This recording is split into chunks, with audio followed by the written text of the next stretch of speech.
Hey there! You're listening to Amplify Your Legacy. This podcast is packed with insights and strategies to turn your passion into something that endures for generations. So get comfortable, stay inspired, and let's jump into today's episode with your host, Sallana Brown.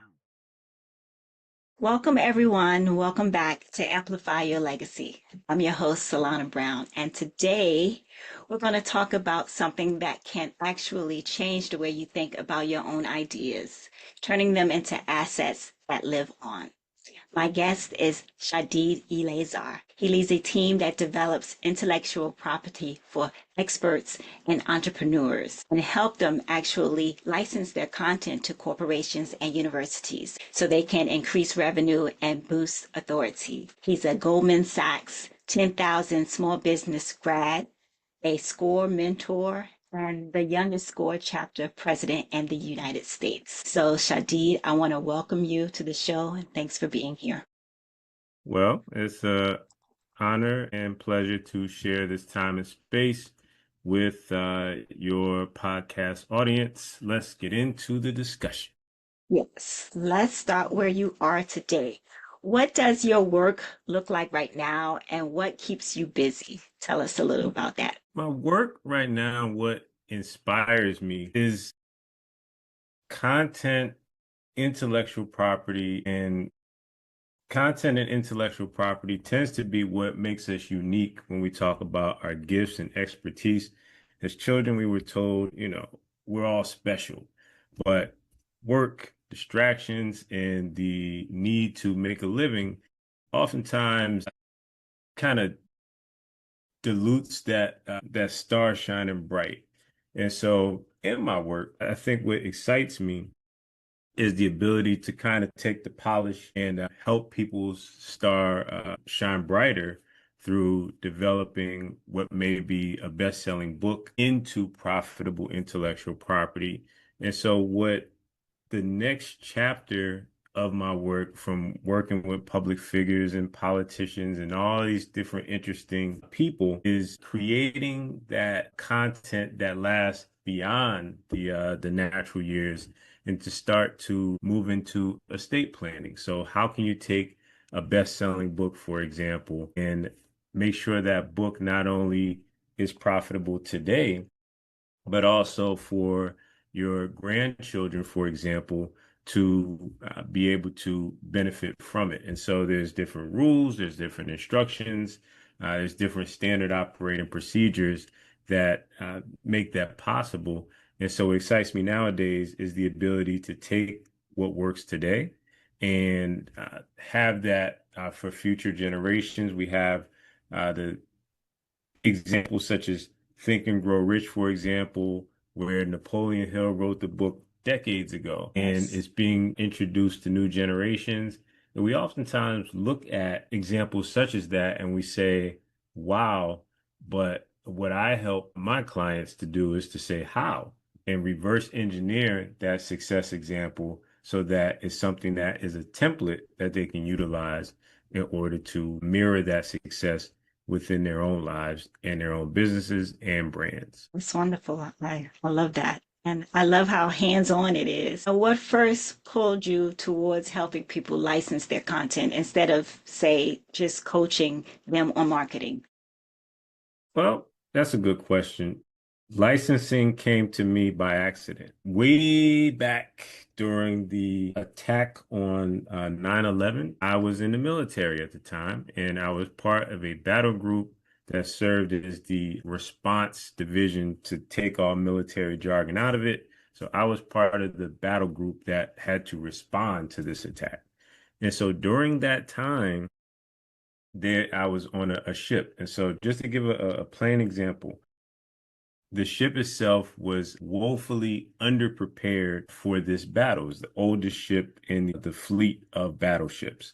And so I developed a training package that helped our division to understand software that we were granted by Washington to assist in this battle. And so that training package helped our divisions to increase their overall readiness. And so once my division was able to increase its readiness and its standards to be able to defend ourselves, the other divisions said, well, how is this possible? And so using a train the trainer model, that training package was distributed to all of the other divisions. I didn't, let's say, receive $1 million payout that I would as a civilian outside of the military, but instead I earned a Navy Achievement Medal.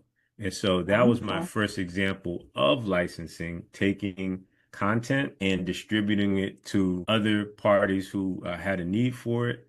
But as I move forward in life, I realized that government agencies utilize licensing. I realized that universities utilize licensing.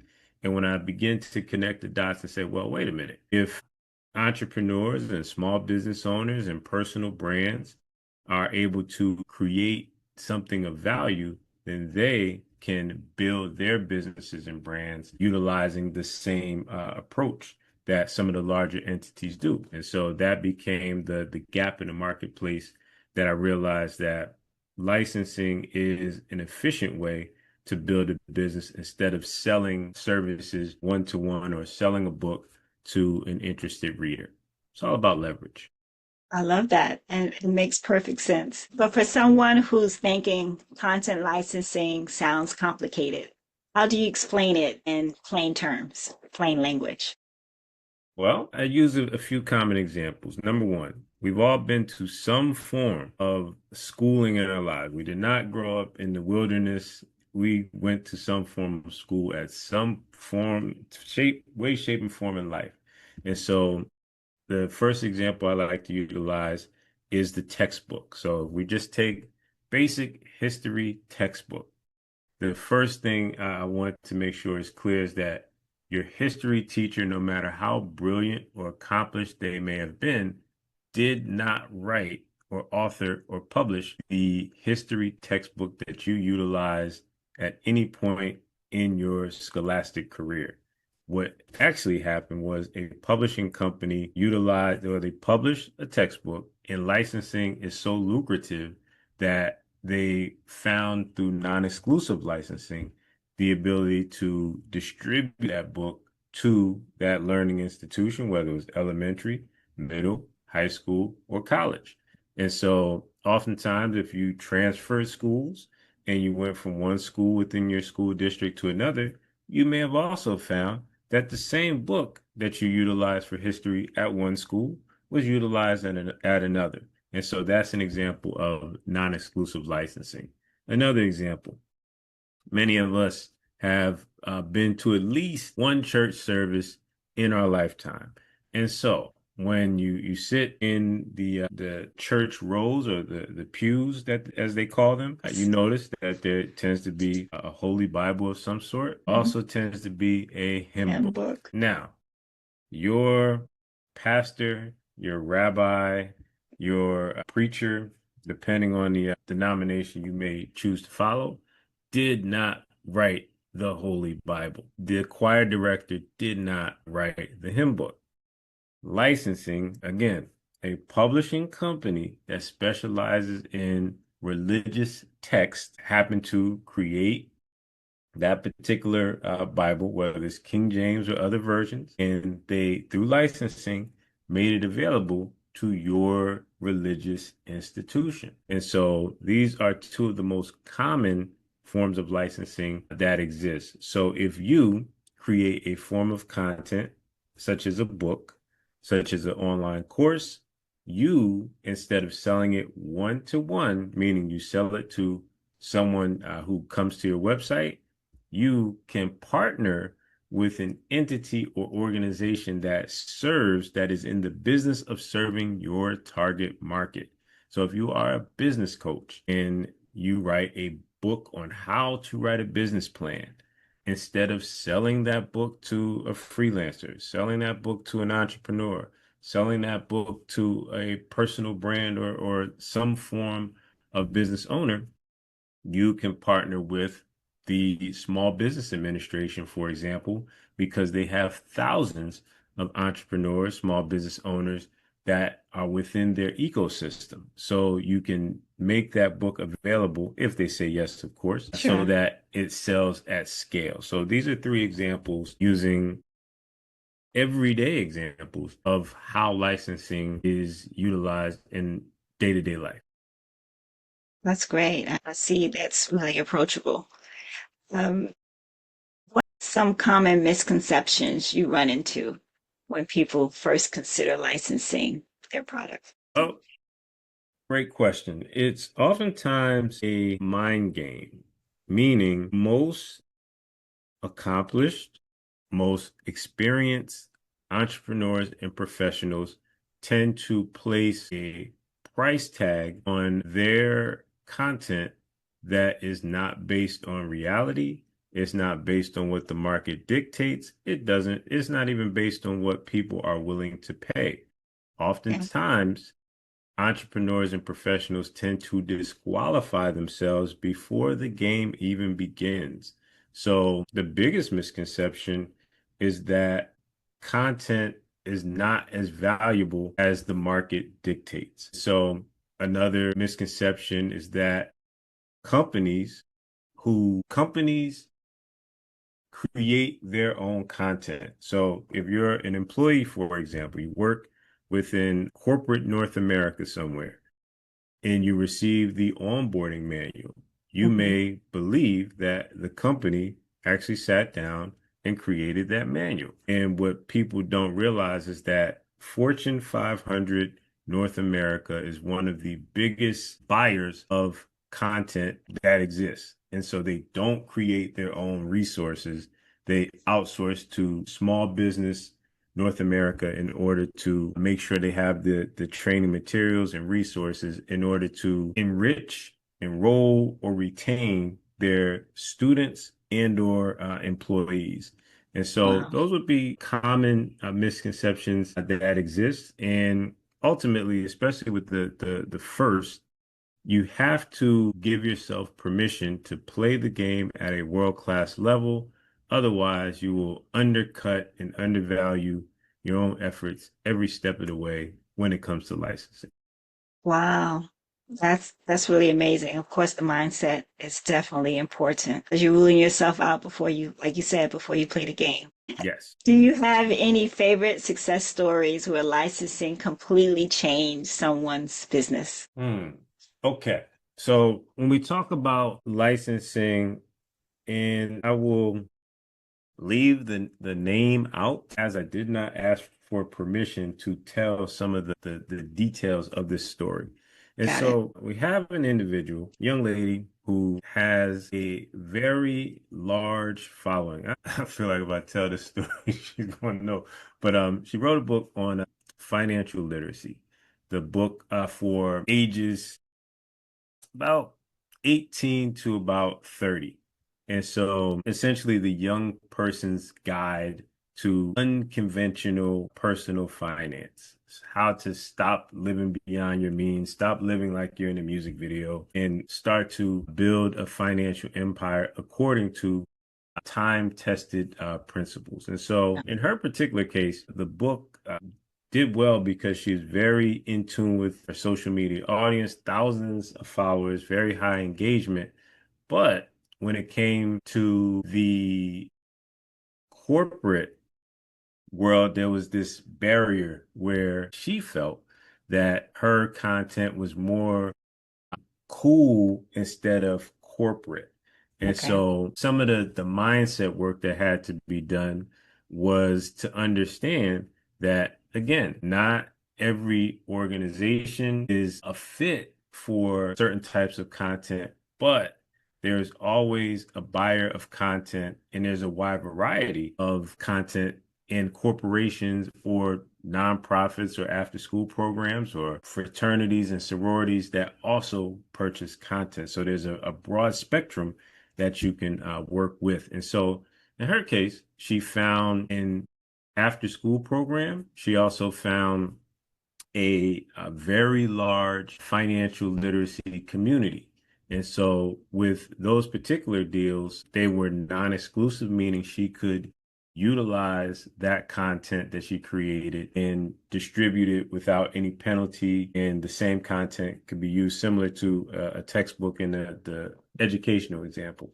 And so what this was able to do was to take her from having a social media audience, but inconsistent sales because she didn't necessarily have a core business offer. And this offer allowed for her through licensing to completely stabilize her income, which allowed her the time to be able to create other products.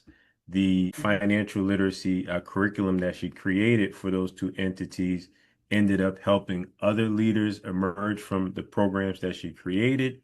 She evolved into a very successful conference organizer and keynote speaker that you can see all around the world these days, dominating social media. She had a 200% increase in followers and Amazing. engagement.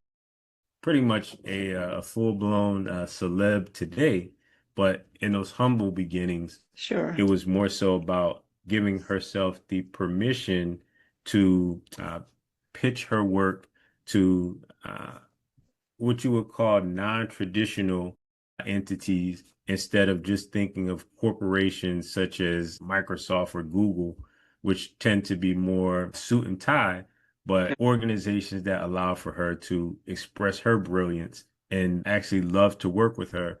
And so she was able to blossom from there with those endorsements and grow her platform to superstar status, not just in terms of attention, but real revenue as well.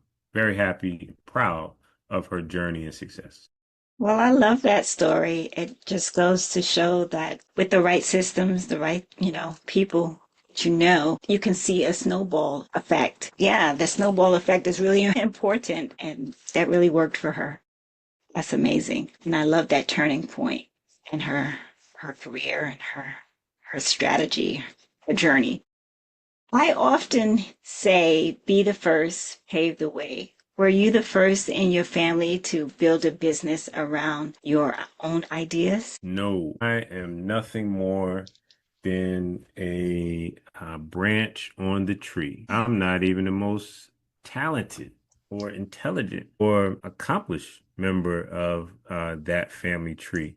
And so I think for me, one of the core principles that guide my life is family is the first business. And so from as early as I can remember, I have seen examples of family members working together.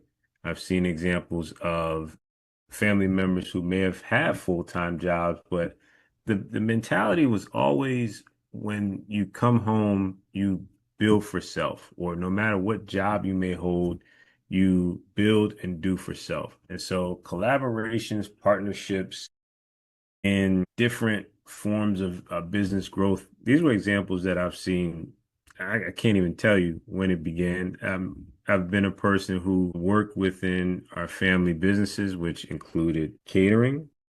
We have restaurants. There was a cleaning service. There's been pies and cakes that have been on consignment, you name it. And so I Wow. think with my experience, if you follow me on social media, my moniker is Mr. Shadeed. And that's actually a nickname because when many people, especially when I was much, much younger, I had such a long track record of helping people, starting with family, that Okay. most people assume that I was 20 years older because I've been so active throughout, my entire life. And so that is definitely been the recipe towards my success and longevity has been to keep it within the family, always work and develop. And it's interesting nowadays that I'm considered an elder within the family instead of the youngest or middle child or one of the cousins or nephews. And I'm in a position where I can give family members an opportunity. It's interesting to see how the younger generation approaches things, how they solve problems. And I would say I'm the next generation, but I always give credit and pay homage to that foundation. I was truly blessed to be able to see those examples. There's many people I've worked with who they are the trailblazer and they had to learn and unlearn certain things. And to some degree, that's always going to be the case when you're trying to build something. But to be able to see examples is priceless, and from my perspective. Certainly. Certainly. Yeah, I like the way you said that family is the main ingredient. So, who in your family, maybe an ancestor, really influenced the legacy that you're creating now? Gladys Haynes, my grandmother. And so Mm, she just raised us with this code of ethics is probably the best way love that. can describe it. I went on ancestry.com years ago, and this was 11 years ago, and discovered that my grandmother didn't make it that far in school. I mean, not at all. But when you think about her intelligence and how she was able to instill these values in us, I think a lot of what she shared is like the blueprint on how we still engage and interact with each other. And this has been gone for about 14 years now. And so her mindset in terms of always sticking together, always working together, ideas, expressing your talents. There weren't quotables in terms of what she would say. I think in the examples of my uncles, especially, it always shined through. And so 100%, my aunt's examples that she gave to her sons and one daughter, who was my mom, is the blueprint that I think has carried on today. I would say as generations go forward, it probably need like a manual or a textbook because with each generation, the message is not as strong. But you can always say, well, this is not how we used to do things. Of She's definitely course. the foundation and the start of it all. Well, that's amazing that you have that memory of her and that you can use that love and that inspiration to pass on what she's taught you to your, I guess, your nieces, nephews, children. That's amazing. If you talk to me, you're talking to her. It's just one of those things. It's Love it. gotta represent for old grandma over there. Certainly. You've done a lot. Goldman Sachs 10,000, Score Mentor, the youngest chapter president. How did those experiences shape the way you work today? Goldman Sachs. Let's start with Score because Score came first. So Okay. Score is the largest network of certified business mentors in the United States. So I believe that Score is the most undervalued or best kept secret in small business. Many people don't realize that in your town or city, if you're in the United States, you have access to a certified business mentor that will help you guide your business, write your business plan, taxes, accounting, marketing, social Mhm. media, AI, crypto, free of charge. You don't need to meet in person with the mentor. If you choose to be remote, you can meet through Zoom, Google Meet, any other virtual meeting tool, or a good old fashioned phone call. And many of the most successful business owners have some form of mentorship, and Score provides that. It's just a great tool. I think in being a Score mentor, first of all, there's a code of ethics that you have to take and pass every year.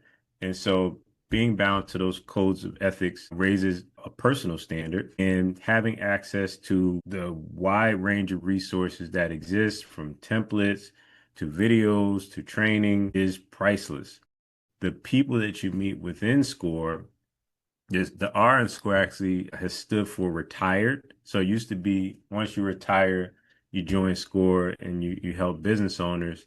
So you have people who multimillionaires and just helping out for to give back to the community.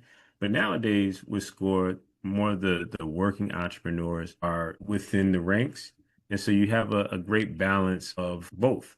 And so becoming a chapter chair or chapter president within SCORE was a great challenge. And in that, my chapter had to be turned around. And that challenge of turning around a chapter, which of course impacted thousands of business owners, is a crown jewel achievement for me because I realize its impact. SCORE is a resource partner of the Small Business Administration. Small Yeah. Business Administration is not set up for consulting.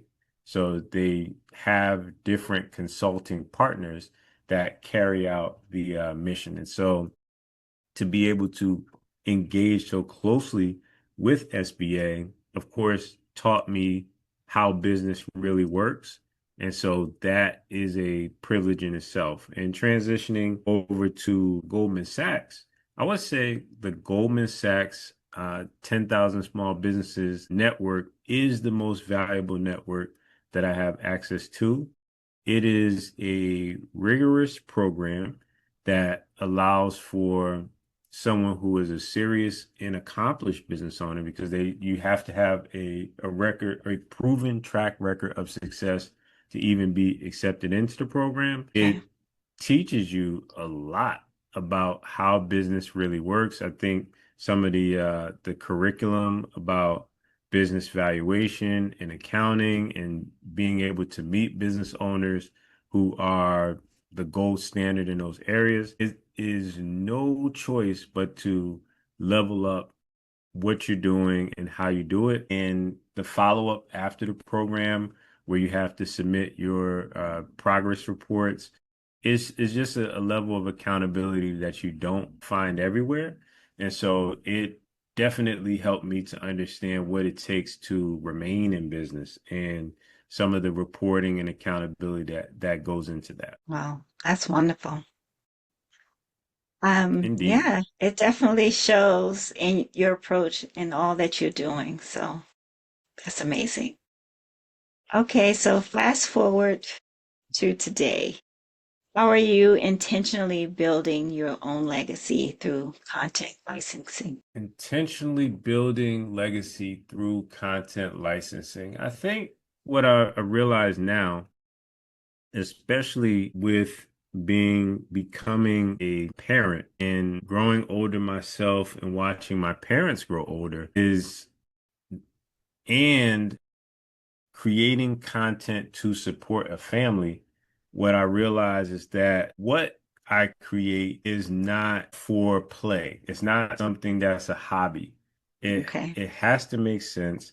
It has to work. And if it works, how can I ensure that it continues to work into the future? And so what it has inspired me to do is to think more in terms of standard operating procedures. It should be so clear and straightforward when I write a book. And so you are author Sallana Brown. And so let's use this example and tie it into this overall framework. So when you write a book, there's of course the getting the ideas from your brain onto the page. When you first start a book, there's incredible imposter syndrome that plays into it. Like, who am I to think I can Yeah, write this book? But of once you course. overcome all those challenges and you edit and you get everything together, there's a few things that you have to think about. And so let's start just with, if a author was to pass away or become incapacitated and unable to communicate directions and instructions. So, thinking about the assets of the book, from the cover to the PDF manuscript, where are those located? And that would be the first thing. Also understanding the description and the chapters, where are those located as well? The book has to be uploaded somewhere in order to be published. So what is the password to that particular platform? If the book generates royalties, are the royalties going to a bank account that someone in your family has access to? Are they a beneficiary on that account? And then you start to think about other aspects where if the book is attached to some form of sales funnel, who has access to that sales funnel? If there's additional products such as a workbook or an audio book that is created in support of that main book, where does that information lie? And so if these passwords all exist, and in many cases, with security the way it is these days, if you have your passwords, it tends to be tied to your cell phone or smartphone. So Yeah. if you enter in the password, it's going to send a code to either an email address or some form of smartphone. So are those instructions written down? And so it's not about, because I've always been prolific when it comes to creating content. But what I had to mature and realize is that it has to be so simple and so clear that someone in my family, whether it's children or otherwise, I have to be able to execute those instructions so that life goes on if my time is up. And so that's the level of granularity and forward thinking and process that dominates my thinking today, is building that system around creating content, not just so it earns money while I sleep, which is all of our goals. But Sure. if I sleep and I don't wake up, then what now? And so Yeah. that's the main focus these days. Yeah. It's usually the missing piece in everyone's plan. People Oh, usually trust me. think, yeah, people usually think estate planning is just wills and property, but you're showing us that licensing can also be a part of that plan.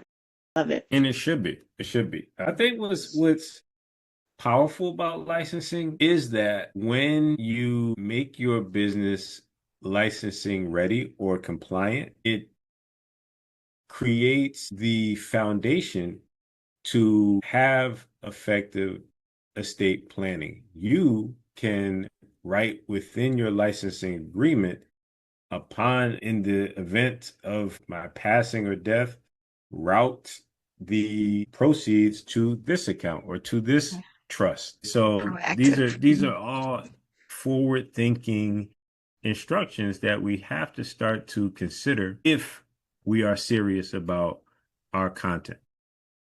Love it. That's some gems right there. Definitely, Okay. definitely. This is the important discussions that need to be had these days. Indeed. Okay, so what's one simple digital asset most creators overlook that could actually bring in steady income? I always start with overcoming the biggest hurdle to creating digital assets, which is procrastination and overwhelm. So we all have had the idea or inspiration to create a digital asset. What happens between idea and finished product oftentimes is what derails us. And so I like to Certainly. start with a simple checklist. And so checklist is the first digital asset you should start with, because you don't necessarily have to put the full detail into it. You just have to look at what the full process from A to Z may be and list those out. Now, in your follow-up email campaign, you may say A is for, let's say, a certain term related to your industry, and go into detail and use that checklist to provide additional detail in the follow-up. But for a digital asset itself, if you have a process that outlines a common problem that your audience is suffering from, then a checklist is a great solution for them to utilize. That's great. Okay, so for someone listening, worry about protecting their ideas. What's one step they can take this week to feel more secure? Protecting ideas starts with documentation. And so I steer people away from the trademarks and copyrights because there requires an outside entity to take place, and it takes longer than this week to accomplish that. So I would say the first thing you can do this week in order to protect what you built intellectual property wise would be the passwords where your content is stored. They should be documented outside of your brain. Put them into a centralized file that someone else that you trust can access. Awesome. Totally a great tip. Because I know there's so many people need to do that. Like today. I audit intellectual property for a living, and these scenarios come up more often than they do not. And so, a simple file where your passwords and what platform is for, maybe including a hyperlink to it, would demystify a lot of confusion within many of the most successful brands that exist. Yeah, totally agree. Another question that I have is a lot of people really doubt their work, like we talked about. They don't think it's license worthy. So how do we help them see their potential and what they have? How do we get people to see their potential? And so I think it's a couple things. If you are an author, for example, in order to gain confidence in what you're building, community is a great way to do so. So the number one example or a bit of advice that I would give is if you write a book, teach the book. So I send people out on a field trip, teach that book 100 times and then come back. Now, teaching the book doesn't have to mean reserving a classroom or renting a school. It can be Facebook Live and or Zoom and gathering your audience, no matter how small it may be. So if you only have 100 followers today, I want you to realize that if you were to seat 100 people in your living room, you would have a space issue. And so each of those 100 people have friends, colleagues, went to some form of schooling, family members, referral partners of some sort, way, shape, or form. And so don't worry about the numbers. Teach the book. And so you may be a fiction writer and you may say, well, my book doesn't have teachable, it's not for business. And what you can do around a fictional book is to take the character and teach character development. How did you come up with the character? How did you come up with the storyline? How would you go about it differently? How can writers learn from what your story is all about? And so whether you're nonfiction or fiction, you can teach your book. And so teach the book 100 times. And what you'll learn is that you'll gain perspective because you'll get feedback from people who have consumed the book in some way, shape, or form, which builds confidence. You'll gain greater in-depth understanding of the subject because a great way to learn is by preparing to teach.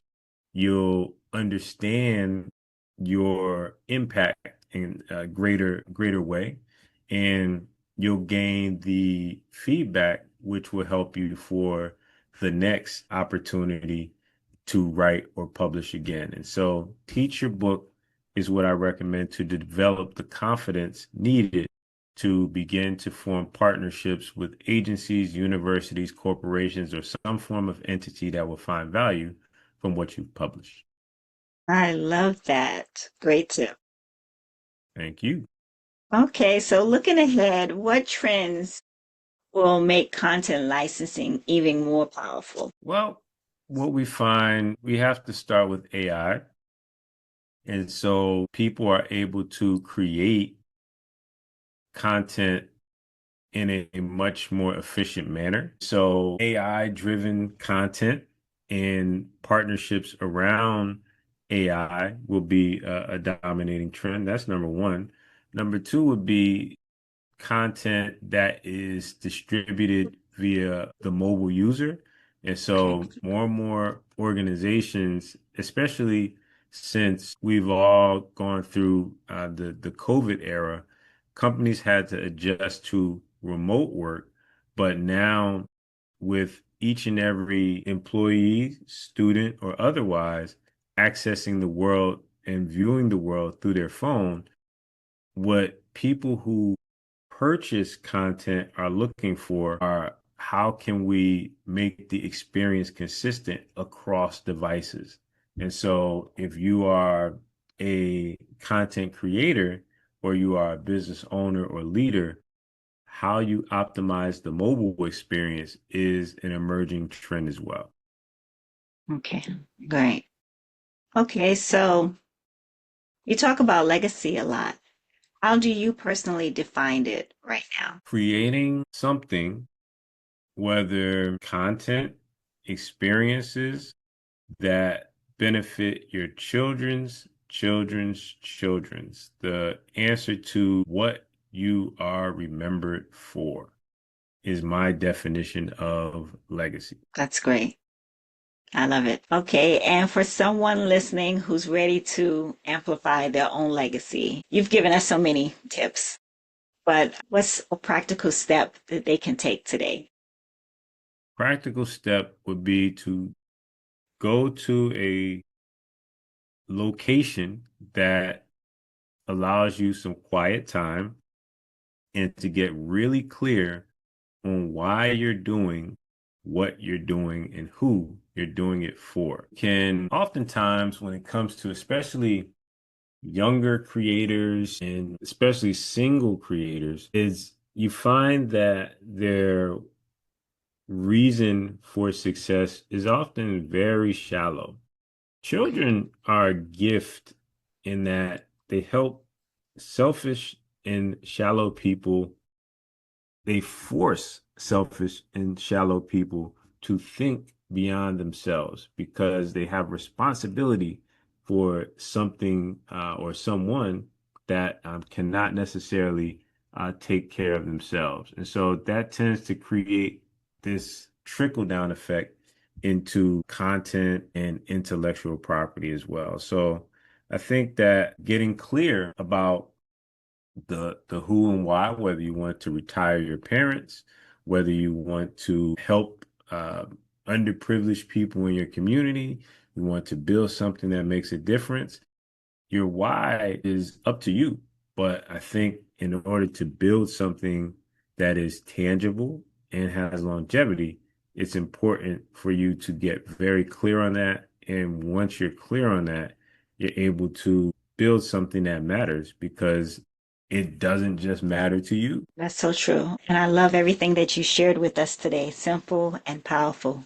So, Thank you. Shadeed, I want to thank you for sharing so much of your wisdom. You've shown us that our knowledge isn't just information, it's about the assets that we can protect and monetize and pass on. Thank you. So, friends, check out all of the information that Shadeed has shared with us. Shadeed, where can we and the listeners contact you and find out more information about how they can work with you? I'm fairly easy to find online. Mr. Shadeed on all platforms that you hold near and dear. That is MRSHA, D like David, EED like David.